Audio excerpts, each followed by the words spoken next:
I won't take that long, and for the rest of you, 3 minutes is a very long time to say what we have to say. First of all, I'm an Army veteran, and I'm proud to be it, and God bless all the veterans in this room.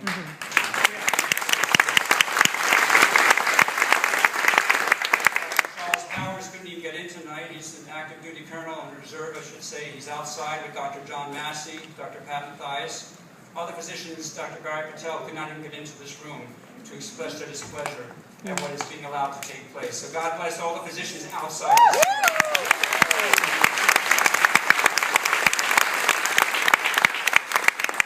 I have everything on my body because after this I'll be running off to see a patient who's not doing well. But before I came here today, I was on the 3rd floor at Osceola Regional Medical Center where 2 of my children were born. One 14 years ago, one 5 years ago. And as I will not get emotional.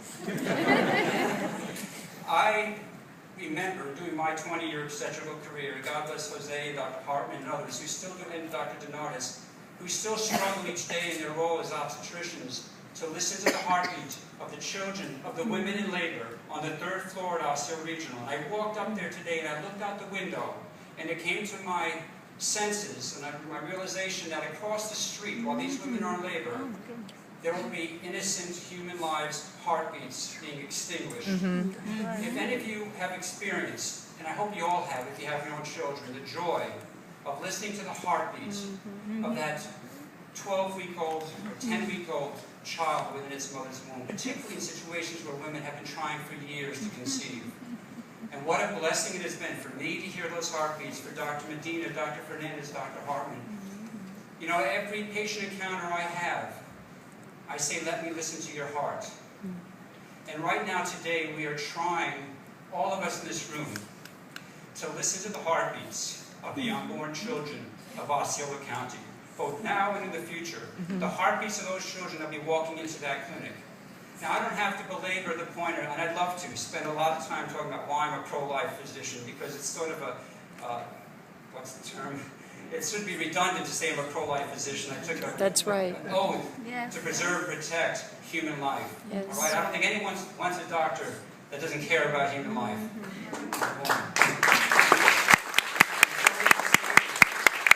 Stated that this community does not need any more women's health services. We are creating a new obstetrical and gynecological residency at Osceola Regional Medical Center. We're bringing doctors into our community that are prepared to take on free patients, all right, that'll have all the needs met that they could possibly have in the world of reproductive health care.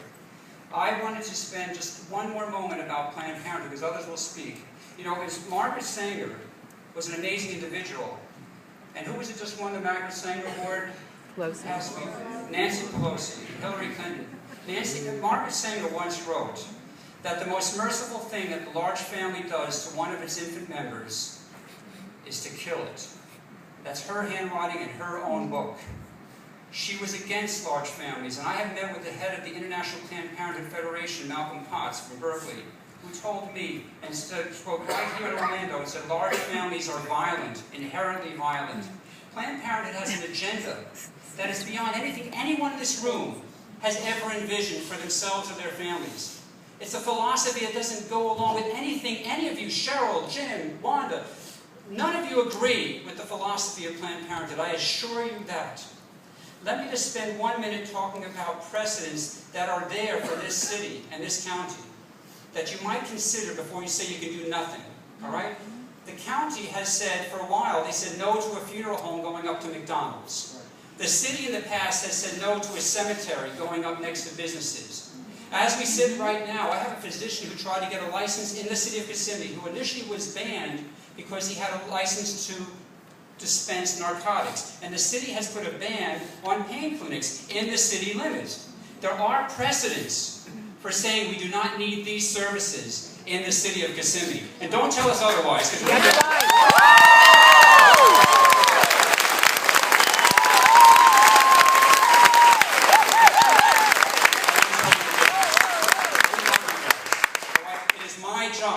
It is my job to love people. I do this for 25 years. I love my patients. I will love each one of you that walks in my room, but I tell you, we have to challenge each other to do what is right in the eyes of God. That's not right. what is right for every individual who thinks that they have a right to destroy their unborn child, or others who feel that they have the right to destroy it. You know, John Adams, and I'll close with this comment, said that we have never yet, or there has never yet existed, a democracy which did not commit suicide. And he wrote that in the 1700s. But by this decision to bring Planned Parenthood into the city of Kissimmee, you are committing political and economic suicide. That's right. Yes. Associates got $1.1 million for selling that building. They will never again sell their building, because who wants a building next to an abortion clinic? That's right. And Dr. Yes. Massey Mathias, the GI group, the cancer center, all next to an abortion clinic. The hospital across the street, next to an abortion clinic. It is devastating to the economic That's right. Yes. viability of our county. I'm putting aside the morality. I implore you to review the issues with the pain clinic and find out if you have any legal wiggle room for saying no to Planned Parenthood. Yeah, no.